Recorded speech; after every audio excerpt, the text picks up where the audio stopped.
My buddy Grinnell. Got that. You love it.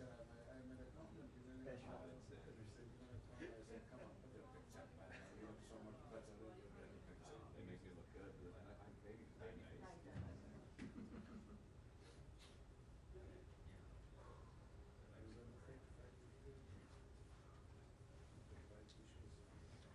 Mike's fixed. Mike's back.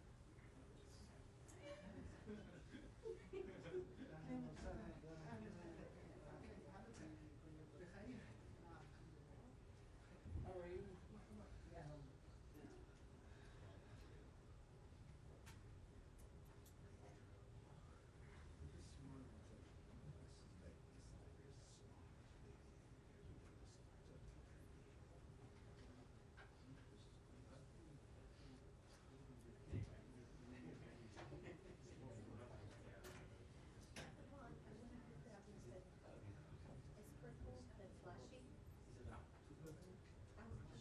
purple and flashy. I'll show you. It's weird.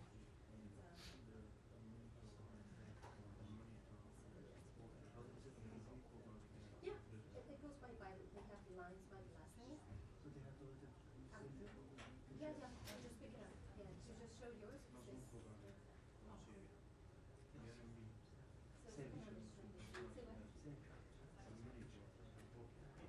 Yeah, they just. Yeah, I did it yesterday because I didn't want to. Yeah. And I'm glad I did it in the morning because then Cuba came lift. Yeah. I was going to go up the bike. You were still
Oh, yes,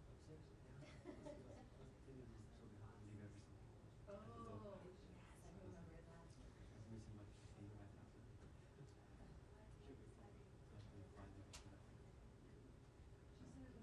Is that the one that they take your phones? Did they take that?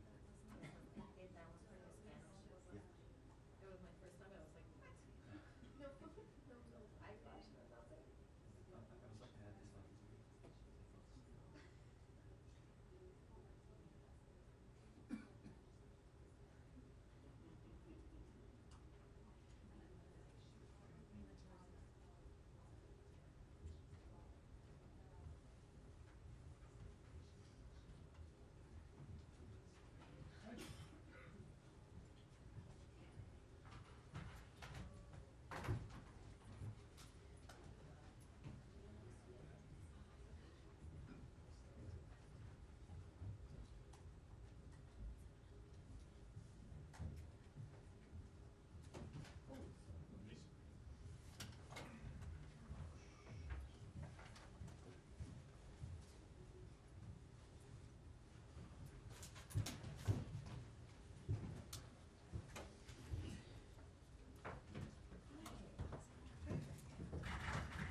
Good afternoon, everyone. Start with some opening remarks. As President Biden just announced, earlier today, the government of Israel and Hamas agreed to a ceasefire along the terms of the proposal the United States laid out publicly in May.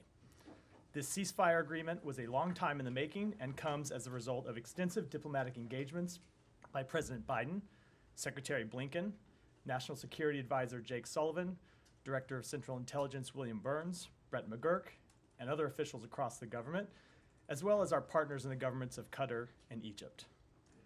This ceasefire will bring immediate relief to the people of both Gaza and Israel. Hostages will begin to return home in the coming days. Humanitarian assistance will surge into Gaza. The fighting will stop, and the people of Gaza, who have endured and suffered through so much pain and suffering, will finally be able to start rebuilding their lives. Yesterday, Secretary Blinken set out in a speech 3 imperatives to end the conflict, move towards greater integration in the Middle East, and realize the promise of more durable peace and security. First, a ceasefire. Second, an effective plan for Gaza's governance, security, and reconstruction. And third, normalization between Saudi Arabia and Israel. That provides Israelis and Palestinians the incentives and assurances they need to achieve their long-sought national aspirations. Today, we achieved the first of those imperatives. On the other two, a day-after plan and normalization, we are handing over to the incoming administration detailed plans that enjoy a solid foundation of support in the region thanks to our diplomatic efforts. We hope they will seize on this momentum and the opportunity it provides. The ceasefire announced today opens the door to breaking the cycle of violence that has long plagued the region, if leaders there are finally prepared to make the tough decisions necessary. Before walking down here, I watched video feeds from both Gaza and Tel Aviv. And in both places, I saw the same outpouring of joy, of hope that this long and bloody conflict that has left so many dead and wounded and homeless might finally be coming to an end. The United States shares in that hope, and we have worked over the past months to do what we can to make it a reality. This ceasefire is an important achievement, and it is now incumbent upon everyone in the region and in the United States to do what they can to turn it into a lasting peace. And with that, Matt. All right. Well, welcome back. It's been a while. I just Yeah, want to mess with before my podium Christmas. too. It's a little low. Yeah, it has been a while So- since I've been here. Yeah, welcome back to the podium, and Thank you. bye. You know, Matt, I can always count on you to be sentimental, and I thank you for carrying forward that same amount of sentimentality today. If that's it, if you don't want any questions, I'm happy to. No. I'm happy to leave and make it No, bye right I now. just wanted to. Well, I wanted before starting out, I just wanted to say, look, thank you very much for your service and your willingness to be up here every day. Well, except for the last month. You know, there was a holiday followed by a Yes. week when I was on the road with the secretary. So I do Yes, think and I I had a have. I do couple think I snow have a days in legitimate there, too. excuse. Yeah, Yeah, I didn't enjoy yeah. those snow days. I was on the road. Yeah. Right. Anyway, but yeah, no. Thank you, Matt. Listen, it's been. Appreciate it. I think everyone in this room appreciates it, whether they appreciated your answers or not. Many times not, but yeah, it hasn't been easy or I've appreciated. necessarily pleasant I've for appreciated. anyone over the course of the last 2 years that you've been up there. But it certainly has been instructive, and I think that we can all say that we're glad that you endeavored to be and tried to be, at least honest and transparent about what the administration's policies are and were. So anyway, Let me interrupt you just to say thank you. I will offer some thoughts at the end, but thank you for that. And I have always appreciated your questions, even if you haven't appreciated my answers. Maybe not always. I've well, usually appreciated anyway, your questions. I just Let me wanted to say, let me so leave it at anyway, that. thank you for Thank you. what you're doing today and what you have done in the past. Let's start with the ceasefire, and there's a lot of discussion about who actually got this deal over the line. Was it this administration, or was it the presence of people from the incoming administration that was able to do it? I recognize that you guys have pretty much welcomed Yeah. the Trump administration's involvement in this. Why? Let me say a few things first before I get to the specific question of why we have welcomed their support. The first is that this ceasefire agreement is an agreement that was conceived of by this administration, that this administration traveled the world to garner support for, and that members from Secretary Blinken on down put their credibility behind. There are a number of things I think that went into getting here today, but if you look at the most important, let me give you two really important factors before I get to the question about President-elect Trump's involvement. I think the most important factor was that after the president laid out this proposal publicly at the end of May, Secretary Blinken and other members of the United States government went around the world generating support for this proposal, and won the endorsement of not just countries in Europe, but countries across the Middle East, Arab and Muslim countries across the Middle East that said they supported this proposal. It won the endorsement of the United Nations Security Council. And what that did is it left Hamas isolated and alone. And I can tell you that we began to see a weakening of Hamas's position after that diplomatic campaign that we executed. The other thing that I think was critical to getting us here today is Hamas finally realized that the broader regional war that they had been hoping to achieve since October 7th, the broader regional war that was part of their original strategic effort, that they weren't going to get that their allies in Hezbollah were weakened and decimated, that Iran was not going to come to their aid, was not going to launch a full regional war, and that was to some extent because of the work that the United States did to prevent that from happening. And that the fall of Syria showed that one of their last allies was, fall of the Syrian regime, I should say, that one of their last allies was erased from the map. So I think you add those things together. You had in Hamas first a terrorist organization that was isolated, and then it eventually left realizing that it really had no choice but to accept a ceasefire because the strategic goal that they wanted to achieve for so long just wasn't going to happen. Now, when it comes to the involvement of President-elect Trump's team, it has been absolutely critical in getting this deal over the line. And it's been critical because, obviously, as I stand here today, this administration's term in office will expire in 5 days.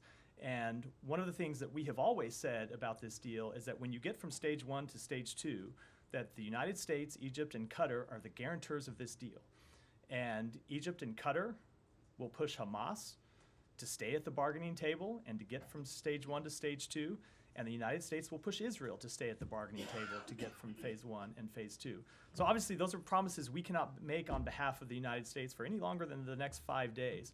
And so it's critical that all of the parties to the agreement and the other mediators see that when the United States is in the room making commitments, those are lasting commitments that extend beyond this administration into the next one. I would just say, lastly, I don't know if it's unprecedented to have envoys from an outgoing and an incoming administration sitting at the same table negotiating a ceasefire agreement of this kind. But if it's not unprecedented, it's certainly unusual. And we, of course, thank the Trump team for working with this on this ceasefire agreement. We think it's important that they were at the table. And I think it shows that when Americans are willing to work together across partisan lines, as we were willing to do on this occasion, because it's in the national interest of the United States, there's a lot that we can get done. So as you know, over the course of the last year, as this has been being negotiated, getting from phase 1 to phase 2, which is critical, has never been guaranteed. And in fact, a lot of people don't think it will ever happen. Yeah. Do you have confidence that the incoming administration is going to push for phase 2 as much as you guys had been or would have done had President Biden been reelected? I, of course, can't speak for what the incoming administration can do. What I can say is it is very much in the interest of the incoming administration to push to turn this agreement from phase 1 into a lasting end to the war, which is what happens when you get to phase 2 and phase 3. There are hostages that will continue to be held after the expiration of phase 1, and it's in the interest of everyone to see that those hostages return home.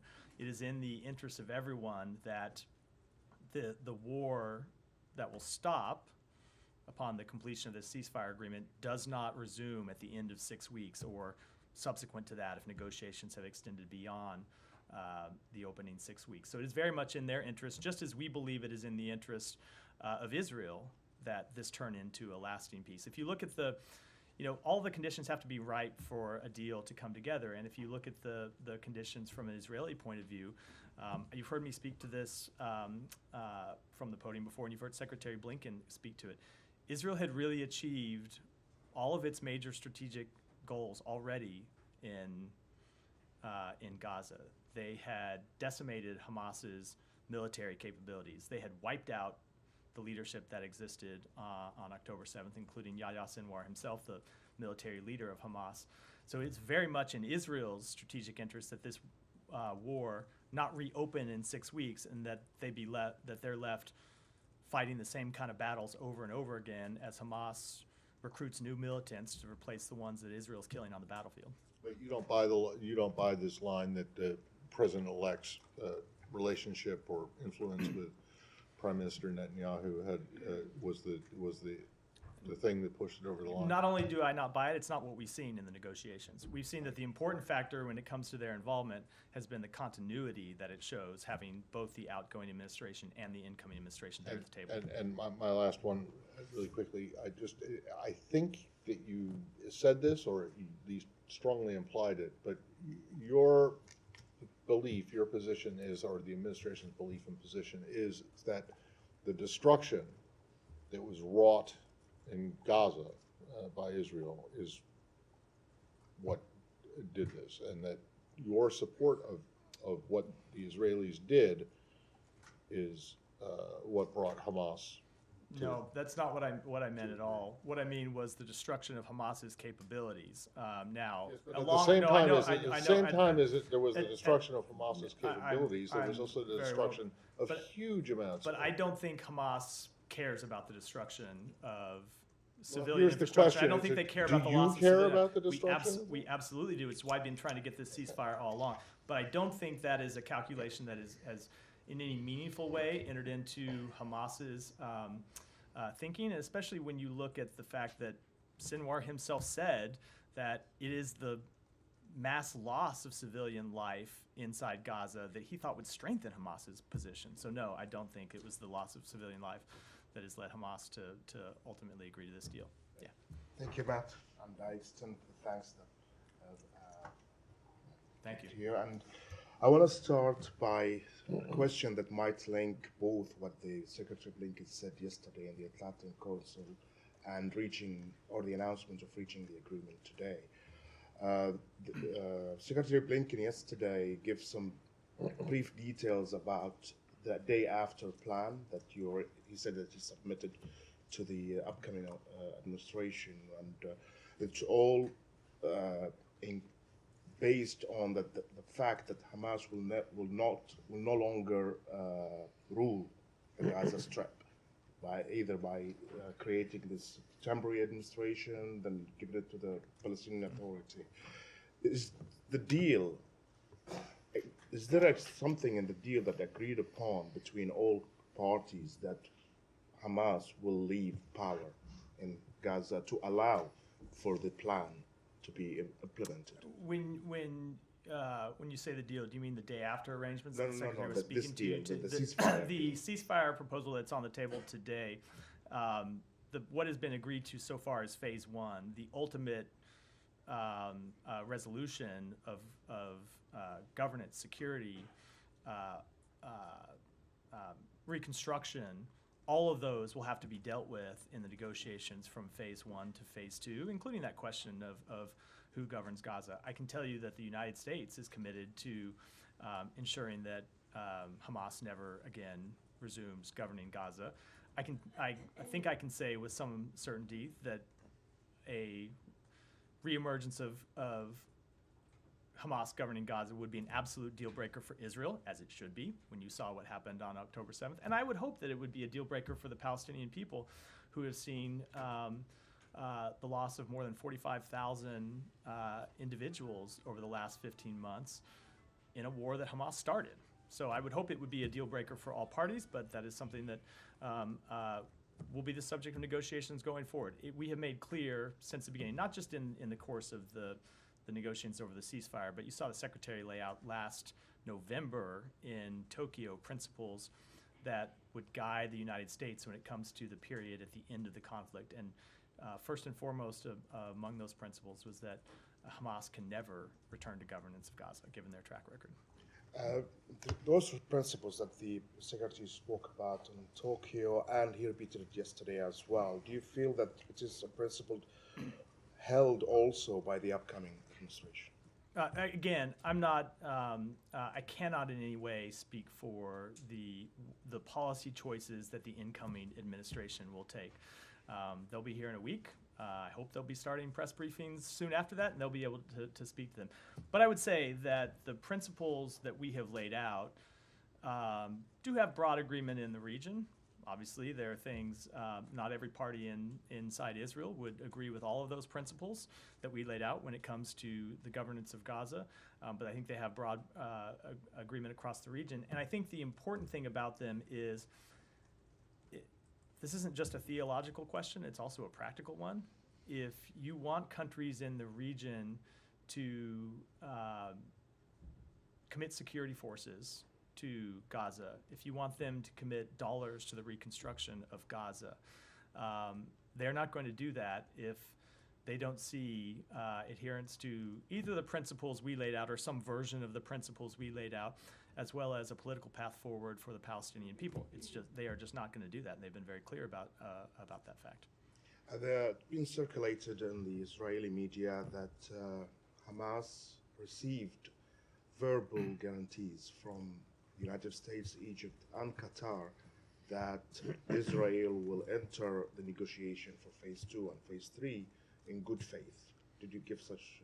We have made those assurances publicly for some time that we obviously we can't speak for another party. We can speak for the United States. We have made clear publicly since the president laid out the proposal in May that we, as one of the guarantors of the deal, would push Israel to enter those negotiations in good faith, and that if the end of phase 1, the negotiations for entering into phase 2 hadn't been concluded, that we would push for those negotiations to continue. And one of the particulars of the agreement stipulates that if you get to the end of phase 1 and negotiations are ongoing, the ceasefire continues as long as those negotiations are ongoing. And I can speak only for this administration and say that we were committed to ensuring that those negotiations would remain ongoing as long as was necessary to get a deal. Obviously can't speak for the next administration, but I think it would be very much in their interest as well. My last question, if you don't mind. President Biden, in his speech a few minutes ago, said that the United States now will resume and push for aid to go into Gaza because of the ceasefire.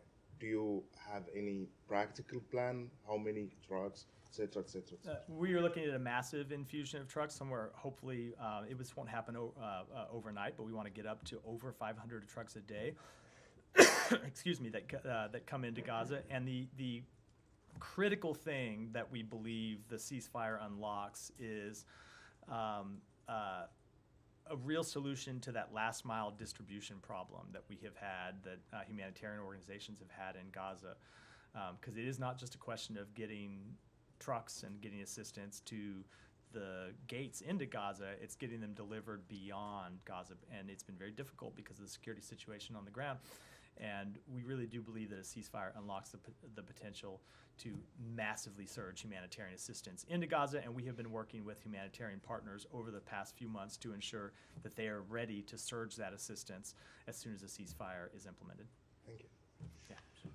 Thanks. To echo what Matt said, obviously, thanks for. I know it's not an easy job. I know you've received lots of criticism for some of your responses, but thanks for coming here.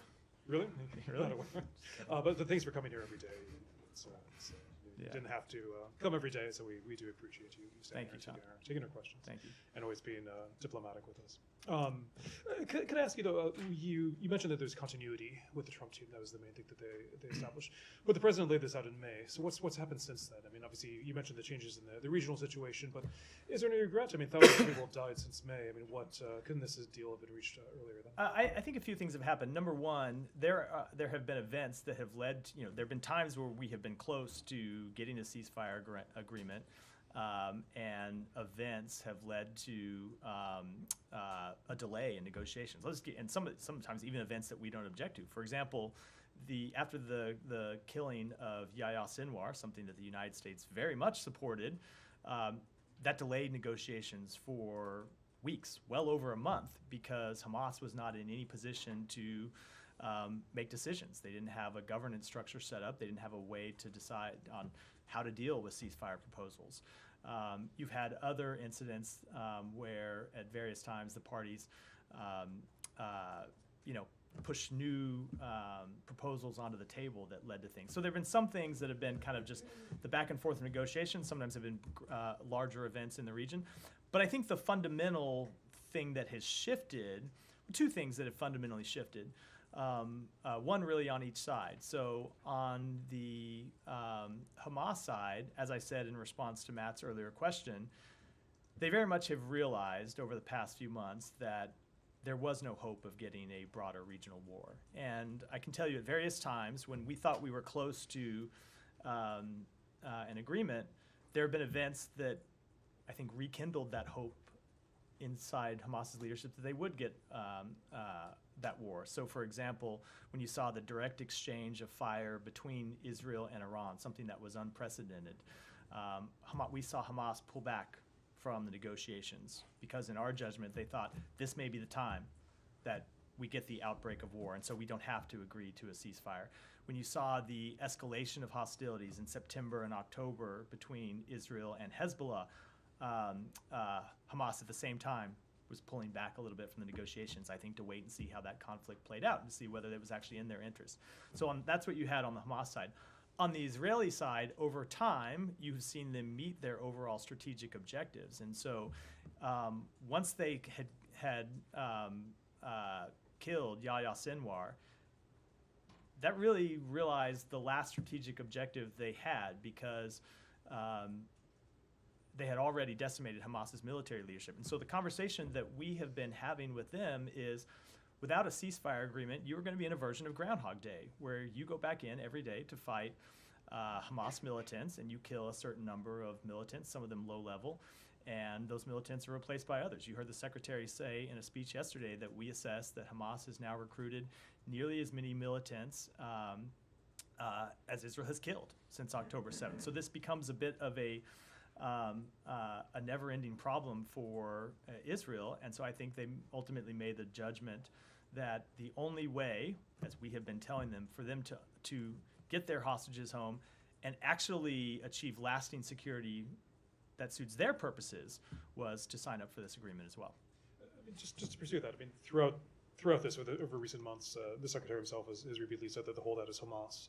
I mean, now that it's not over and done, but now that it's at this point, the administration is on its way out, is that still the stance, that Hamas was the holdout to, or obviously the Israeli government has very messy coalition politics, Yeah. and the far right parties there. Hamas has far and away been the chief obstacle to concluding this agreement, and that's been true especially since August or so.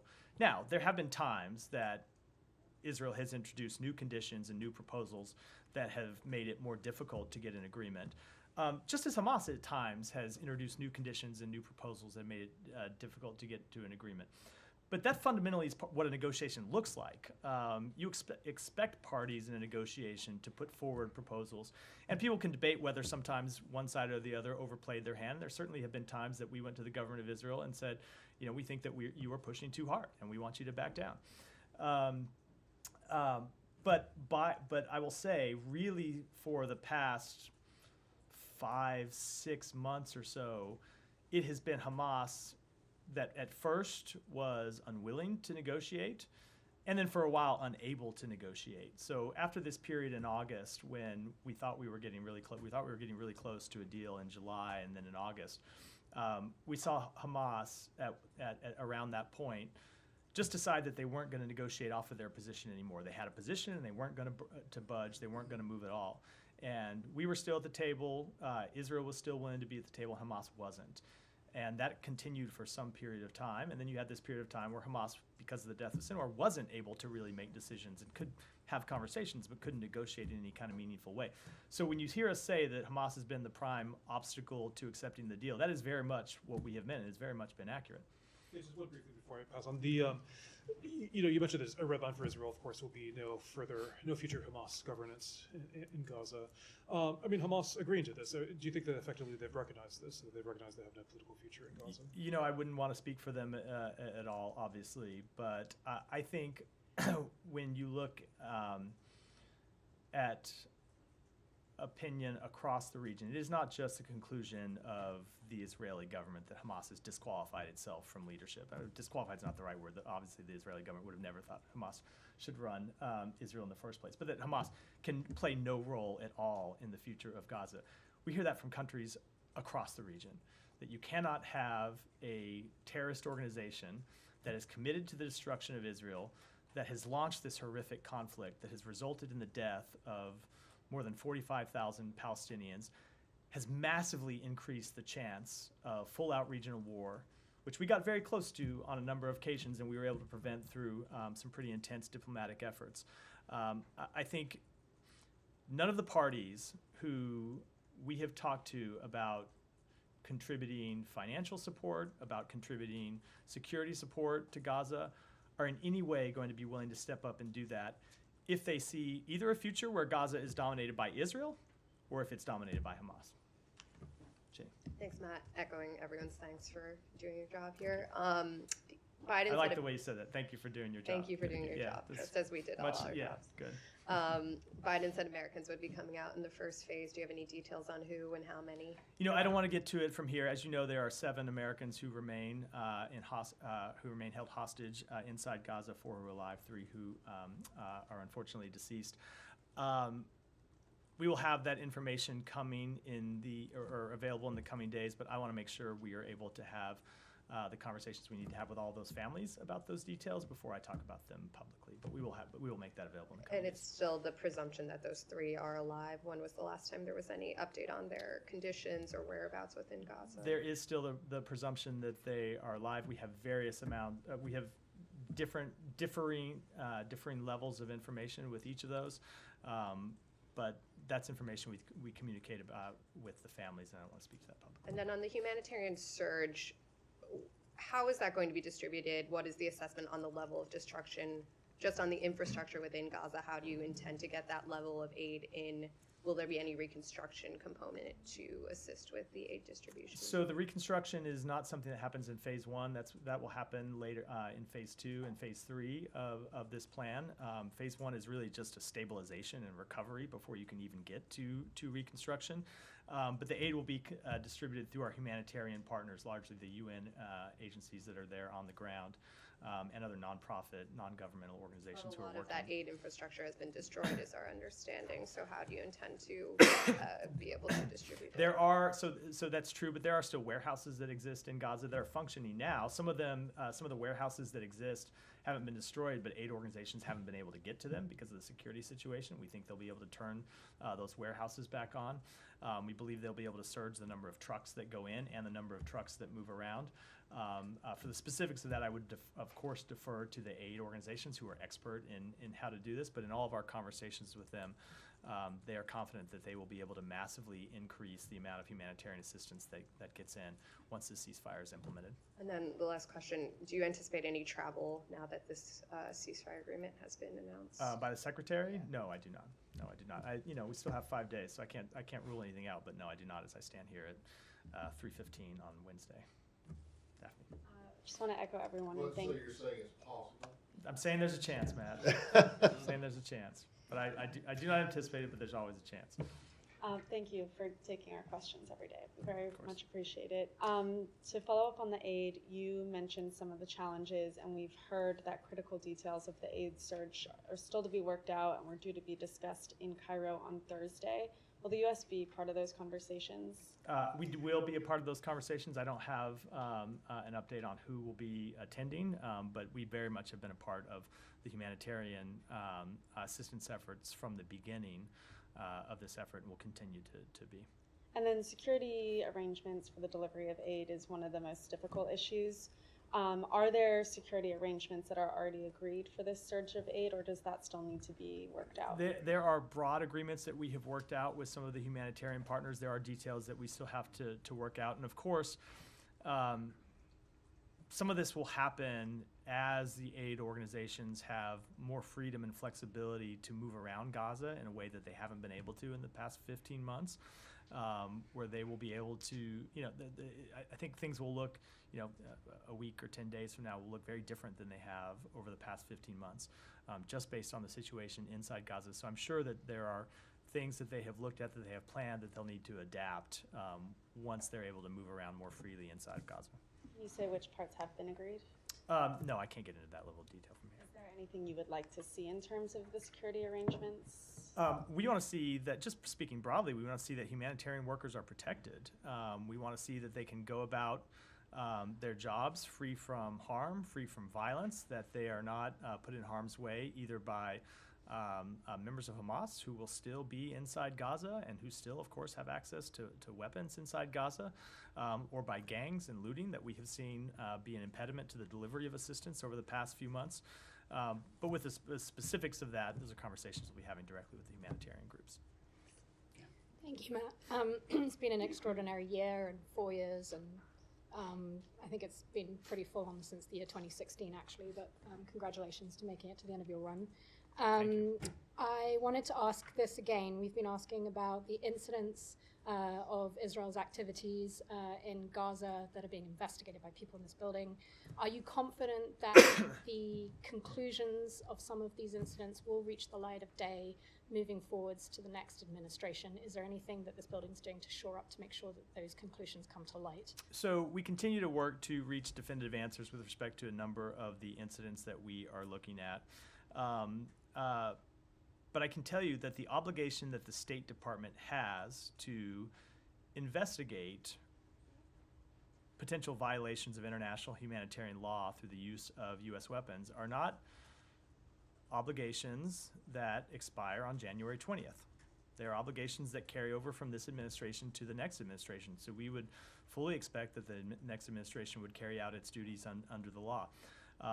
There are a number of potential incidents that we have been looking at. You've seen us issue a report where we went into detail how we are looking at these, the fact that we do believe it's reasonable to assess that there have been instances in which Israel has violated international humanitarian law or its commitments under Israeli law.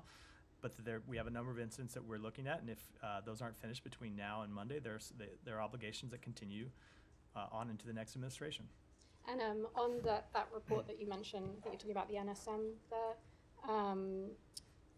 is it your hope that U.S. officials and also indeed foreign journalists will at some point be allowed to go back into Gaza and be able to provide evidence and information that was perhaps lacking when putting that report together? Certainly. We have wanted foreign journalists to be able to get into Gaza already. It has been long our position that journalists should be able to operate inside Gaza. I know it's dangerous. I know it puts journalists at risk, but we have heard journalists say they want to face that risk and go in and bring the truth to light, and we support their efforts to do so. But certainly we would want them to do so. And I can't speak to, when it comes to the position of U.S.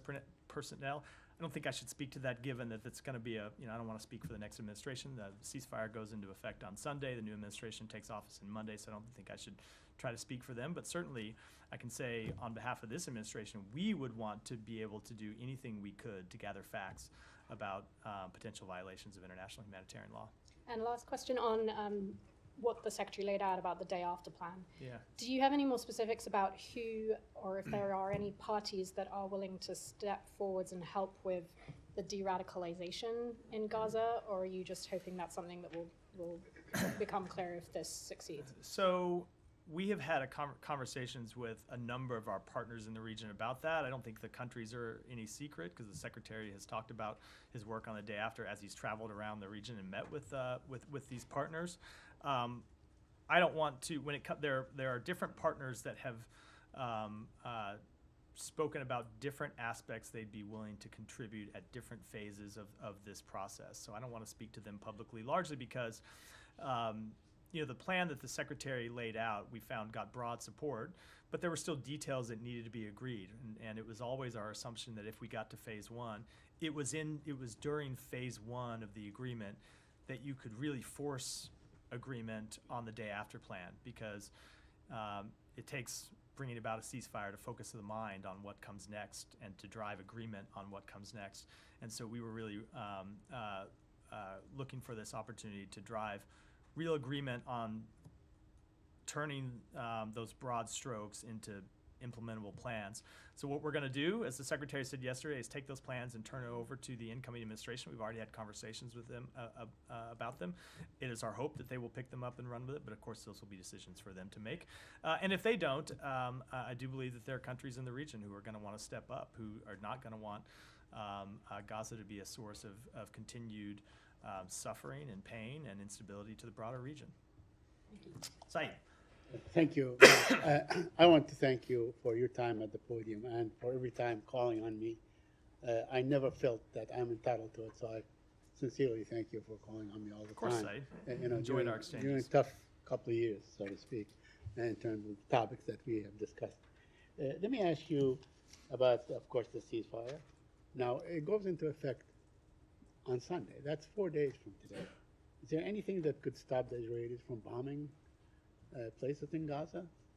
No, the ceasefire doesn't go in effect until it's effect. That's not just a feature of this ceasefire. It's a feature of every ceasefire that's ever been negotiated. There's a day in which they come into effect, and until then, there's nothing to stop either of the parties from continuing the war up until the time that the ceasefire is implemented. Yeah, but we have seen in the past, we have witnessed in the past, Matt, and because there's been so many episodes like this or wars like this, we've seen the Israelis go at it until the very last second. Do you expect them to go at it until the very last second, I or am not would you gonna- call on them not to do that? I'm not going to speak for what they may or may not do. We want to see this ceasefire implemented. And that's what we're focused on. Because as I said in my opening remarks, it does have the chance to finally bring enduring peace and stability, not just to Gaza and to Israel, but to the broader region. Now, looking back, do you feel that this administration or this State Department has done everything it could to bring this thing to an end, to stop the suffering, to stop the killing of Palestinian children, men and women, and so on? Do you Yes. feel that there was a time that you could have probably, put your foot down, so to speak, the foot of the United States of America? Yes, I absolutely do. And Saeed, I think that No, I'm answering his first question about do we believe that we've done everything that we can? Careful. Yes, I absolutely do. And Saeed, I think one of the things that we have always been focused on in trying to get a ceasefire over the line is not just to get a ceasefire for a ceasefire's sake, but to get a ceasefire that would be enduring. We don't want to see a ceasefire that breaks down in 2 weeks or 4 weeks or even a year. We want to see a ceasefire that sets the stage for lasting peace between Israelis and Palestinians. And so it was important that we get that kind of ceasefire, and that's what we have put our efforts from day one into achieving. It is also important, Saeed, when you look at our overall policy, that we prevent the region from really tipping into all-out war.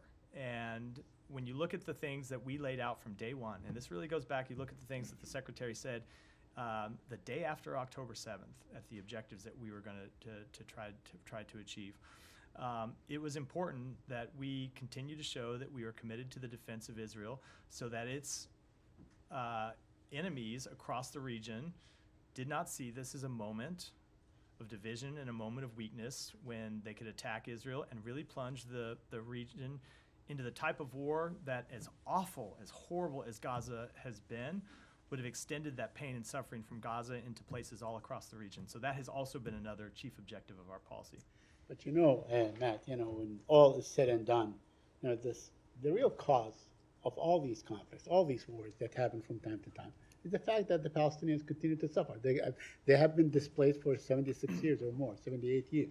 So there was a great deal of talk, rhetoric about a Palestinian state, about, finally the Palestinians living in dignity, allowing them. I think it was this administration or this Secretary of State that talked about the need for Palestinians to live in dignity and to have the same opportunities as Israelis and so on. What have you done to bring this about, to make it real, to set the road for this to, at one point to come about? Let me start by addressing something you said in the run-up to your question about the suffering of the Palestinian people.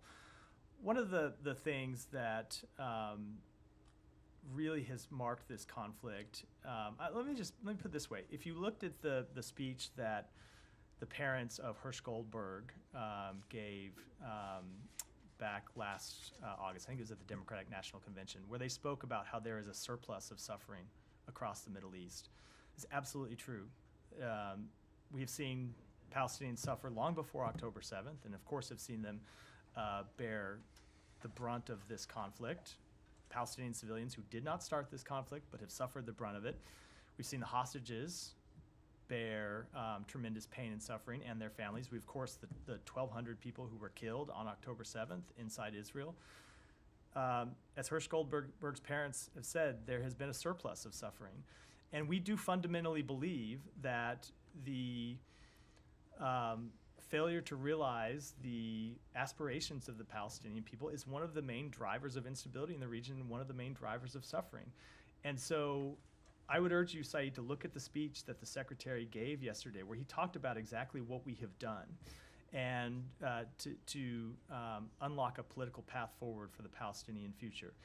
There are 3 stages that we see that are important to get to finally realizing a Palestinian state. 1 is a ceasefire, and we got there today. 2 is a day-after plan that starts to rebuild Gaza. And 3 is a normalization agreement with Saudi Arabia, which provides Israel, hopefully, don't know if they'll agree to it, but actually provides Israel the incentives to agree to a Palestinian state. And we have put a lot of work into developing those plans and building support for those plans, and we are ready to hand those plans off to the incoming administration. Now, agreement on those will require tough choices, and I know everyone likes to point at the government of Israel, and it will absolutely require tough choices by the government of Israel. It will also require tough choices by the Palestinian Authority, which needs to make real reforms if it wants to win the support of its people, and it wants to win financial and diplomatic and other backing by countries in the region. So there are a lot of tough choices that people in the region are going to have to make to realize that vision of a Palestinian state, but we have done what we can to make those choices possible, and now it's up to leaders in the region to decide whether they want to take them or not. 2 quick points. One on UNRWA. UNRWA is slated to be banned from operating at the end of this month. Now, I know that this administration has decided not to fund UNRWA about a year ago until investigations are completed and so on. I believe that they have been completed. Are you worried that once UNRWA is banned from operating, that access of aid and so on and help that you talked about so much will actually be hindered a great deal? So we are concerned about that, and it's why we called for the restoration of funding. You've left one important thing out of the sort of TikTok there site, which is that we are now under a statutory ban by Congress from funding UNRWA. Yeah. So we don't have the ability to turn funding to UNRWA back on. But we have called for that ban to be lifted so we could provide funding to UNRWA if we determined that they had appropriately implemented the reforms that are so important. Now, in terms of what happens going forward, so I can't speak, of course, for what the United States will do, because I'm cognizant of the sands shifting through the hourglass here. But UNRWA can continue to exist with funding from other countries, and I would expect that it will continue to exist with funding from other countries. And the United States can continue to fund humanitarian assistance to this Palestinian people through other organizations that are working inside of Gaza and throughout the broader region. Even after the United States suspended its funding for UNRWA back, I believe it was in the spring of last year, we have continued to be the chief funder of any country in the world for humanitarian needs for the Palestinian people, and we have done it through sources other than UNRWA. And there's nothing that prevents the United States from doing that going forward. And finally, you mentioned the Palestinian Authority. Do you see any role for the Palestinian Authority? Are you in touch with them? Yeah, we do see a role for the Palestinian Authority going forward. The Secretary mentioned that in his speech yesterday. We believe there are important reforms that the PA needs to make. But we do see a role for the Palestinian Authority in the governance of a reunited Gaza and the West Bank. Sorry, sands shifting through the hour. Yeah, I didn't expect the days of our lives. I was about to say something about the ticking clock. I do apologize for being a little saccharine there, Matt. I was listening to the ticking clock. I don't know why that came out of my mouth. Go ahead. Apologize, man. There you go. Any bit of sentimentality in the briefing room, you're there to please. I just thought it was like, did you watch Days of Our Lives with your mom or something when you were growing up? No, I did not. My mom was at work. Go ahead. Thank you, and thank you for everything. Yeah. Like my colleague said, doing this job for 20 months, day in and day out, it's not easy. Always patiently, answering up questions. Let me go back to the very first question I asked you 20 months ago, which is about designating Russia as SST. You guys just removed Cuba from the list. There's an open spot. Why not doing it? We have not determined that is the most effective way to achieve the policy goals that we have when it comes to Russia. And when you look at the number of sanctions that we have imposed on Russia, including sanctions that we have announced just in the past week that we are already seeing bite. If you look at the story that Bloomberg ran in the last 24 hours about a number of Russian tankers who were unable to dock in China right now to unload their oil, it's because of the sanctions that we have put into place. And that's just the latest amount of tranche of sanctions. So if you look at the combined regime that we have put into place, sanctions and export controls, we determined that would have more of an impact than a state sponsor of terrorism designation without what we hear from humanitarian organizations, which I know is something that your questions never grapple with, which is the harmful effect that such a designation could have on their ability to work in the region.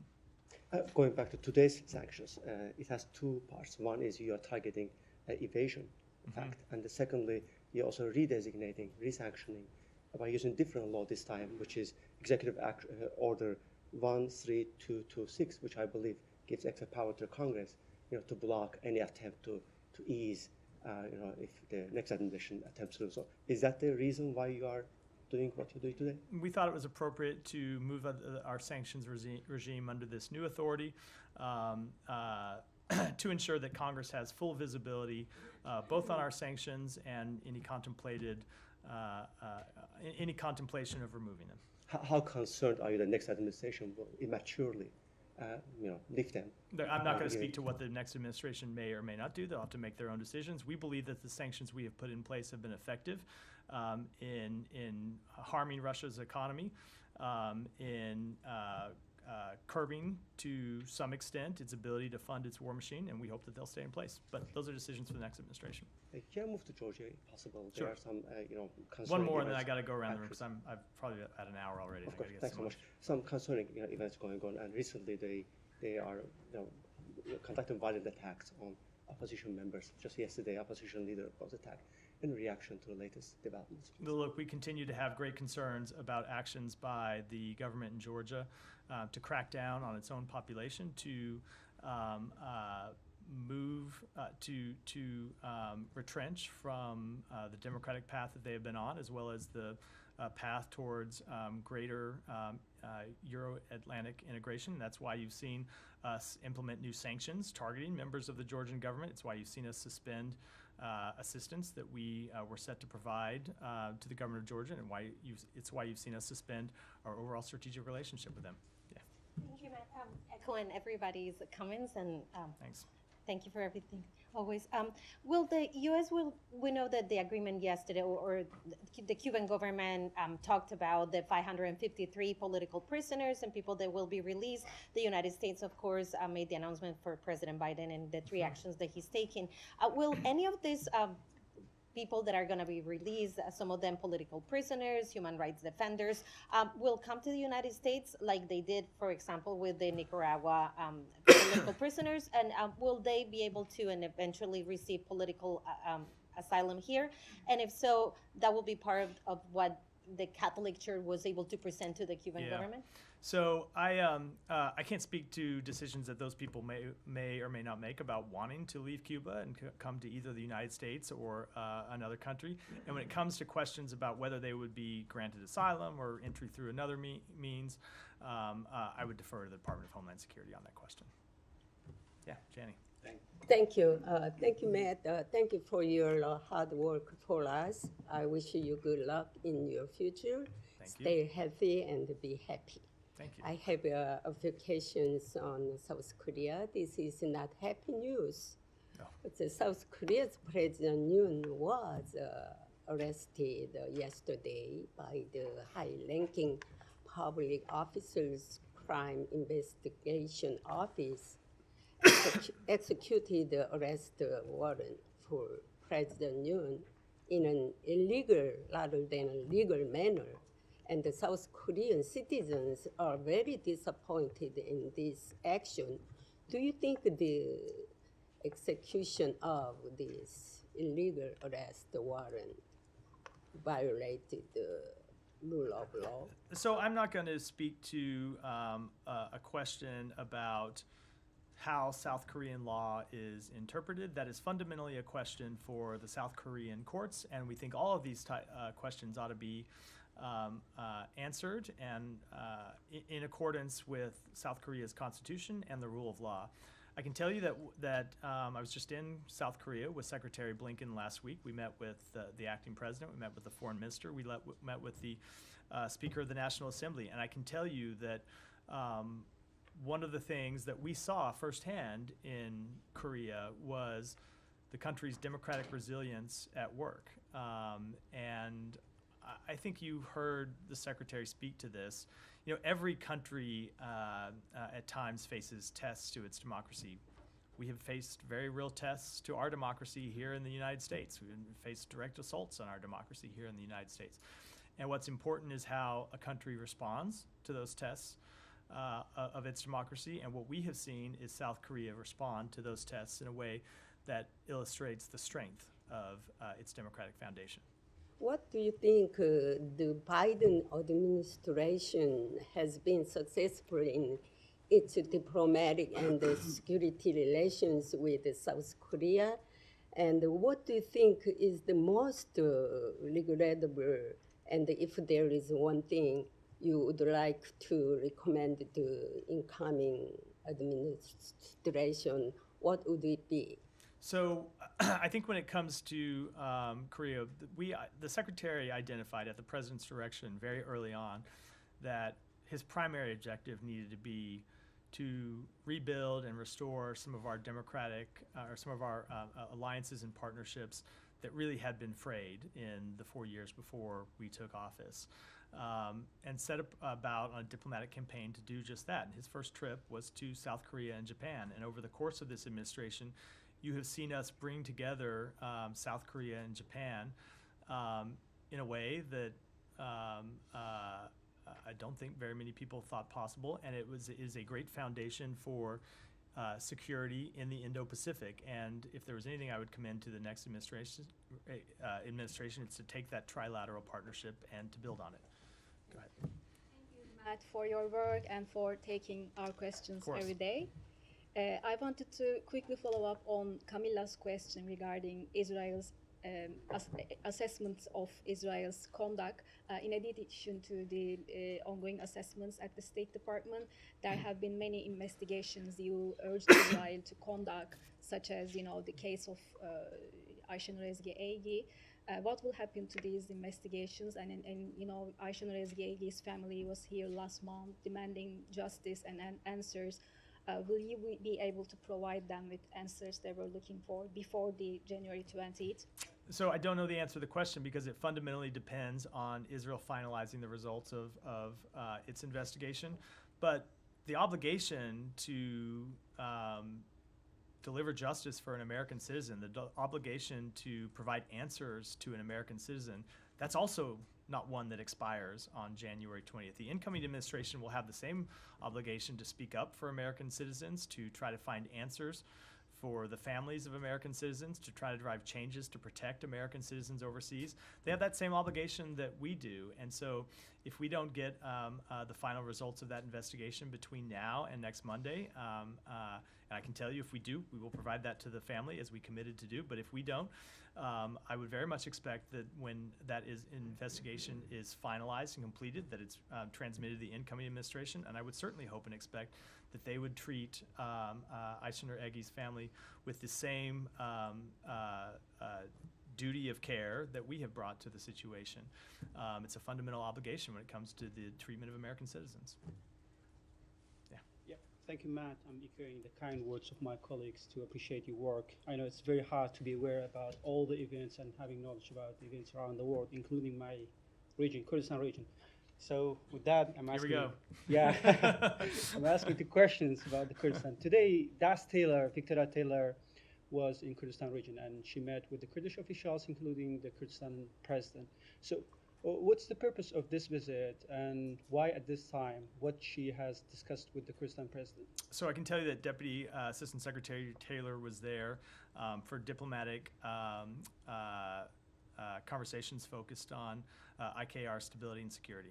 I know. Well, do you have any comments about discussions in the region on forming new government? So we encourage political parties to support an inclusive and timely KRG formation. The seating of a new government will allow the KRG and the IPK to advance human rights, promote economic development, and enhance the IKR's resiliency as part of a secure, stable, and sovereign Iraq. And lastly, do you have any comments for me over the recent disputes between Erbil and Baghdad on oil and budget issue? So we have engaged the government of Iraq and the Kurdistan regional government to reach a durable budget agreement that would facilitate sustained oil production in the Iraqi Kurdistan region. We have seen the review of the budget amendment this week and urge its speedy adoption. Thank you so much. Thank you so much, Matt. And like all my colleagues have said, thank you for the work that you've done over the last few years. It really is truly appreciated, and congratulations on the deal today. I want to circle back to Saeed's first question, which is, as you look back at the last 8 months, you put this deal together 8 months ago. Yeah. As you see perhaps the efficacy of how Trump's team interacted with Israel over the last few days, are there not any if not regrets, kind of reconsidering where you could have pushed harder? So that's just not what we've seen. I can tell you, as a party to these negotiations, and I think it's a fundamental misreading of the situation. It has not been Israel that has been the intransigent party that has kept us from getting to a deal for many, many months. That's not to say that Israel agreed to every condition that was put forward by Hamas, the conditions that were put forward by us. Of course they haven't. It's a negotiation, and you wouldn't expect them to. But it has been Hamas fundamentally that has been unwilling to agree to a deal, really going back to August, and at times was even unwilling to negotiate. And then, as I said, times they were unable to negotiate because they didn't have a leader in place. So it is not because of pressure that we have seen brought to bear by any party in the government of Israel the last few days that has gotten us to a deal. We think it is the fact that Hamas found itself in an incredibly weakened position, that its fighters needed a chance they needed a ceasefire, they needed a break in the fighting, and that ultimately, as I said earlier, they saw that no one was coming to their rescue. They weren't going to get the war that they were hoping to, that led them to finally agree to reach an agreement here. Now, of course, it has been helpful, as I said, to have the Trump team right there alongside with us to ensure that the commitments that we make on behalf of the United States will be enduring ones, but it is in no way what we have seen that has been pressure brought to bear by their side that has been had the decisive impact here. But excuse me, but in go ahead. I'm gonna go. You're saying that the ceasefire deal is basically just giving Hamas fighters a break? No, I'm saying. I mean, that's what you just suggested. I want to make sure. I'm saying that is why. Certainly, they will have a break from the ongoing fighting that they have been involved in, and that we believe that's one of the reasons why they agreed. Is yeah, that but they I have been think getting that, pounded for months and months and months. Some in Israel, particularly on the right, the far right of Netanyahu in Israel, think that this is a bad deal because it does give Hamas a break and a chance to regroup. Are you saying that that's... So it does give them a break, and what we are committed to, and you've heard us speak to this before, is ensuring that they cannot regroup. And we think the key to ensuring that they cannot regroup is that they are replaced by something else. We believe that it is the perpetuation of fighting that actually leads them to recruit more fighters, as the secretary said yesterday. Of course, this gives them a break from the fighting. That's what happens under a ceasefire. But we believe the solution to replacing Hamas is to ultimately find a political path forward. Excuse me, for the Palestinian people. Go ahead. Go ahead. Go ahead. Thank you. Thank you for. I'd ask you not to interrupt your colleagues. Thank you, Matt. Thank you for your dedication and service. I lost my voice. Sorry for that. Also, I have the same here. I'm about to have to close the briefing. I'll try to. Thank you. What measure is the U.S. government considering to support and safeguard fundamental rights in Bangladesh, particularly in response to recent threat by reformist student leader against writers and intellectuals who oppose their views, amid raising concern about intimidation and authoritarian tendencies in Bangladesh? So we have had a long-standing, consistent policy when it comes to Bangladesh that we want to see democratic and human rights upheld in the country. That was our position under the last government. It remains our position under this government. Thank you so much. Last question. On judicial influence. What is the U.S. government position on allegation of judicial influence by Dr. Yunus' interim government, including claims that cases against him were released or vacated by the court, and he secured tax relief for the next 5 years for his business, like his Grameen Bank? What is I don't have any specific reaction to that. We want to see those matters handled consistent with the rule of law. And let me stop you there. I'm gonna wrap. I think before either Saeed or one of us continues coughing. Thank you for your service. Thank you. Here. I was doing the same, so I'm there with you. Let me just close since this is my last briefing, and you've all been so gracious just to thank me, with a couple of thank yous of my own. First of all, I want to thank the team from the spokesperson's office, the press office, and the rest of Global Public Affairs who make this briefing come off every day. They do a lot of work behind the scenes that is absolutely essential to the functioning of this operation, and I am deeply grateful to it. Second, to the teams from bureaus across the department who have the unenviable task of briefing me every day before I come out here to take your questions. To the extent I know anything about what's happening in the world, it is largely because of them, and I will miss the opportunity to work day in and day out so closely with them. And then finally, I want to thank all of you in the press corps who are here in this room and those who aren't here today. It has been an incredible honor for me to stand here on behalf of the United States every day for the past nearly 2 years and take your questions. And it's very easy to get caught up, I think, in the back and forth of this daily briefing and forget just how unusual it actually is. This daily give and take between government officials in the media, on the record, on camera, for everyone to see, is not something that happens everywhere in the world. And in many places in the world where it does happen, the reporters who are in the room are not free to ask the questions that they want, and certainly aren't free to write the stories that they want to write or would otherwise write about the answers that they get.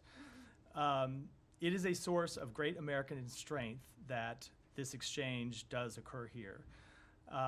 Those of us in government who make decisions, excuse me, that have huge consequences for the American people and for the world deserve to be challenged on those decisions.